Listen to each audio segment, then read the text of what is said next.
എടാ നമ്മുടെ ആ കേന്ദ്രമന്ത്രിയുടെ സിനിമയിലടാ അതിനെങ്ങനെ അനുമതി കൊടുക്കുന്നത്? അതെ എപ്പോഴാടാ? ഏ? ആ 4A.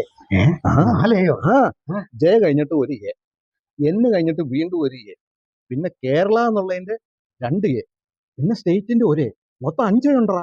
വെറുതെ അല്ല. അമ്മർക്ക് എ മാത്രമേ കാണുള്ളൂ, വട്ടത്തിലുള്ള എ മാത്രം. പിന്നെ എങ്ങനെ കൊടുക്കും? അതൊന്നും അല്ലടാ അതിന്റെ കാര്യം.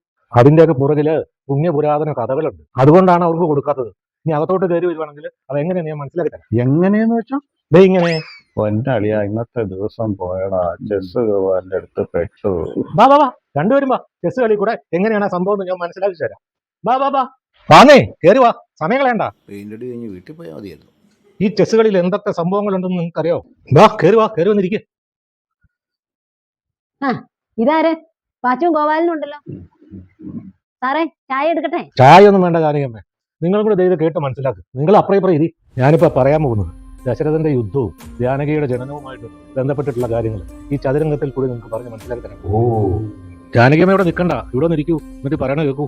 നിങ്ങളുടെ മൈൻഡ് സെറ്റ് ഇതായിരിക്കണം, ഇത് മാത്രമായിരിക്കണം. ഇതൊരു യുദ്ധഭൂമിയാണ്, രണഭൂമി. അല്ല സാറേ, ഇതൊക്കെ ആരാ സാറേ? കുറെ പേര് കറുപ്പും കുറെ പേര് വെളുപ്പും. ഈ കറുത്തിരിക്കണം ആഫ്രിക്കക്കാരും, അപ്പുറത്ത് വെളുത്തിരിക്കണം ഇംഗ്ലീഷുകാർ. അപ്പൊ ഇന്ത്യക്കാരില്ലേ? സാറിലെ പറഞ്ഞ ദശരഥന്റെ കഥയാണ്. അപ്പൊ ദശരഥൻ ഇന്ത്യക്കാരനല്ലേ? ഈ യുദ്ധം കഴിഞ്ഞ് ഇംഗ്ലീഷുകാർ ഇന്ത്യയിൽ വന്നപ്പോഴാണ് ദശരഥനുമായിട്ട് യുദ്ധം ചെയ്തത്. നിങ്ങൾ നമ്മൾ കണവണമെന്ന് ഒരു ബോധമില്ലാണ്ട് പറയേണ്ടത് മുന്നാട്ടിടണം. ഇത് ഞാൻ പറഞ്ഞ കേൾക്ക്. ഇതാണ് സൈനികൻ അഥവാ കാലാള്. ഇത് ചിലപ്പോൾ ഒരു സ്റ്റെപ്പ് മുമ്പോട്ട് കയറും, ചിലപ്പോൾ 2 സ്റ്റെപ്പ് മുമ്പോട്ട് കയറും. ഇതോ സൈനികനോ? ഇതിന് വാളും പരിചയവും തോക്കൊന്നും ഇല്ലല്ലോ, നടക്കാൻ കാല് പോലും ഇല്ല. പിന്നെ ഇതെങ്ങനെ യുദ്ധം ചെയ്യണേ? ഇവരിന്ന് നിങ്ങൾ ബാഹുബലി സിനിമ കണ്ടിട്ടില്ലേ? അതിനകത്ത് എത്രയോ പേര് ആയുധങ്ങളായിട്ട് വന്നിട്ടും പ്രഭാസ് ഏറ്റവും അവസാനം കൈകൊണ്ട് ഇടിച്ചിട്ടില്ല എല്ലാവരും കൊല്ലുന്നു. അതുപോലത്തെ ഒരു സൈനികനാണ് ഇവൻ. ഇപ്പൊ ആ സംശയം തീർന്നില്ലേ? ഇനി അതിന്റെ പുറകിലിരിക്കുന്നത് ഇത് തേര്. ഈ തേരിങ്ങനെ മുമ്പോട്ടും വശത്തോട്ടും പോകും. ഇത് മുമ്പോട്ടും വശത്തോട്ടും പോകും.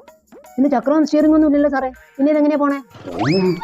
പിന്നെ ആ കാലത്ത് പെട്രോളും മണ്ണെണ്ണയും ഡീസലൊന്നും ഇല്ലല്ലോ. പിന്നെ എങ്ങനെയാ സാറേ ഇത് പോണേ? അതിനാണ് അതിന്റെ തൊട്ടടുത്ത് കുതിര വെച്ചിരിക്കുന്നത്. ആ കുതിര അത് വലിച്ചോണ്ട് പോകും. അതിന്റെ അടിയിൽ 4 വശത്തേക്ക് തിരിയണ ചക്രമുണ്ട്. ചക്രോ? ഞാനൊന്നും കണ്ടില്ലല്ലോ. അല്ല, ഈ കുതിരവണ്ടി പോകുമ്പോഴേ പട്ടി പുറകെ കുറച്ചോണ്ട് ഓടിയെത്തൂലേ? ഈ ബൈക്കിന്റെ ഒക്കെ പുറകെ ഓടിയെത്തണ പോലെ. ഇവിടെയാണെങ്കിൽ ഭയങ്കര പട്ടിശല്യാണല്ലോ, അതുകൊണ്ടാട്ടോ ചോദിച്ചേ. അതൊന്നും നോക്കണ്ട, ലോക്കൽ ആളാന്ന് പറഞ്ഞാൽ മതി. പിന്നെ പട്ടിയൊന്നും ചെയ്യൂല. പിന്നെ സൈനികരുണ്ടല്ലോ, ബാക്കി കാര്യം അവർ നോക്കിക്കോളൂ. നിങ്ങൾ കൂടുതലും അന്വേഷിക്കണ്ട. ചുമ്മാ ചൊറിയാനായിട്ട് നിങ്ങൾ ഞാൻ പറഞ്ഞ കേട്ടാ മതി. ഇനി അടുത്തത് കുതിര. ഇവൻ ദേ ഇങ്ങനെ ചാടി ചാടി ചാടി ചാടി ചാടി പോകും. കുതിര? അപ്പൊ സാറല്ലേ പറഞ്ഞ കുതിര തേര് വലിക്കണേ? അപ്പൊ ചാടി ചാടി പോയാ തേര് പറയില്ലേ?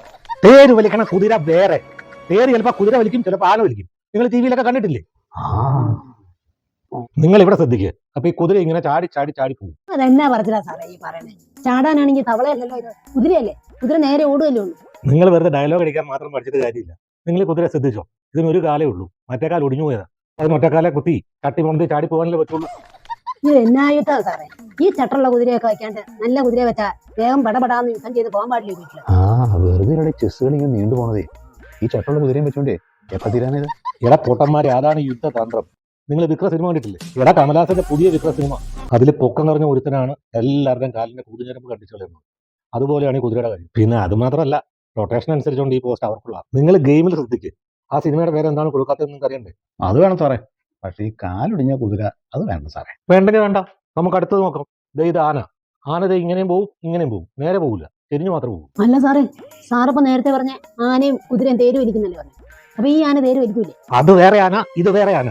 ഏത് പാമ്പ് പിടിക്കണ നേരത്താണ് അവർ പിടിച്ചുകൊണ്ടിരുന്നത്. അല്ല സാറേ, ആനയല്ല നേരെയല്ലേ പോണേ? ഈ ആന എന്താ ഇങ്ങനെ സൈഡിലേക്ക് പോണേ? നിങ്ങൾ ആന കണ്ടിട്ടില്ല പെൺപിള്ളേ? ആനയുടെ 2 വശത്തല്ലേ കണ്ടുള്ളൂ, അപ്പൊ അതിന് വശത്തോട്ടല്ലേ പോകാൻ പറ്റുള്ളൂ, മുമ്പോട്ട് പോകാൻ പറ്റുള്ളൂ.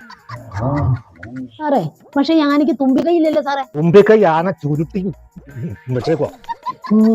തുമ്പിക്കൈ ചുരുട്ടി വെച്ചേക്കോ അല്ലേ? അല്ല സാറേ, ഈ ആനയുടെ തുമ്പിക്കൈൻ്റെ ഉള്ളിൽ ഉറുമ്പ് കയറിപ്പോയാലേ ആനയ്ക്ക് പ്രാന്തളക്കും, നമ്മുടെ സൈനികരെ എല്ലാം കൊല്ലൂലേ? ആനയുടെ തുമ്പിക്കൈയിൽ ഉറുമ്പ് കൂടി ഇട്ടിട്ടുണ്ട്.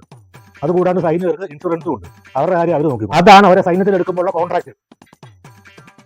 അപ്പൊ ഈ യുദ്ധഭൂമിയിൽ വെള്ളമില്ലല്ലോ, ആനയ്ക്ക് എപ്പോഴും വെള്ളം കുടിക്കണ്ടേ? അത് ചൂട് സഹിക്കാൻ പറ്റാത്ത ജീവിയല്ലേ?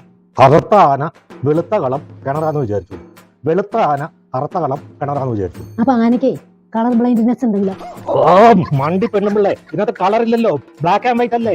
ഇവരെ കൊണ്ട് വല്ലാത്ത ഭാരമല്ലോ. ഈ പെണ്ണുപിള്ള പറഞ്ഞ കേൾക്കാട്ട് നിങ്ങൾ ഗെയിമിൽ ശ്രദ്ധിക്കും. സാറേ ബ്ലാക്കും വൈറ്റും കളറല്ലേ സാറേ?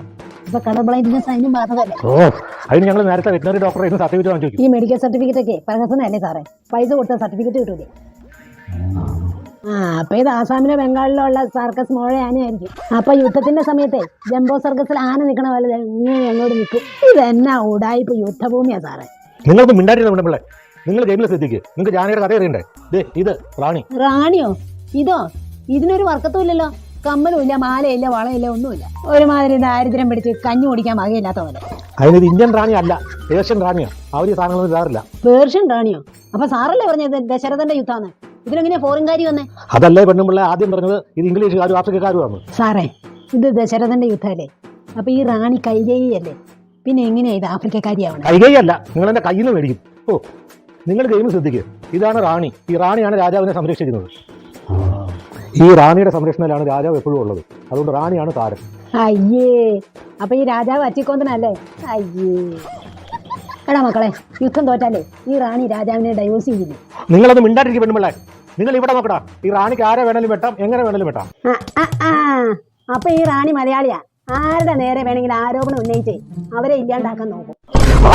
നിങ്ങൾ നേരിട്ട് പോയ പെണ്ണുമ്പിള്ളേ. കുറെ നേരെ മനുഷ്യർ ക്ഷമ പരീക്ഷിക്കുന്നു. എന്ത് പറഞ്ഞാലും ഓരോ ഉടായ്പ കൊണ്ട് വരും. ഇതിനൊരു അക്ഷരം ഇല്ല. സാറേ, ഒരു സംശയം കൂടെ. ഈ പറഞ്ഞ ആന, കുതിര, കാലാള് ഇവരൊക്കെ ആണാണോ പെണ്ണാണോ? ഹലോ, നോൺസെൻസ് ബോർഡല്ലേ? ഇവിടെ ജാനകിയുണ്ട്. അതിനൊന്ന് കട്ട് ചെയ്ത് തരാമോ?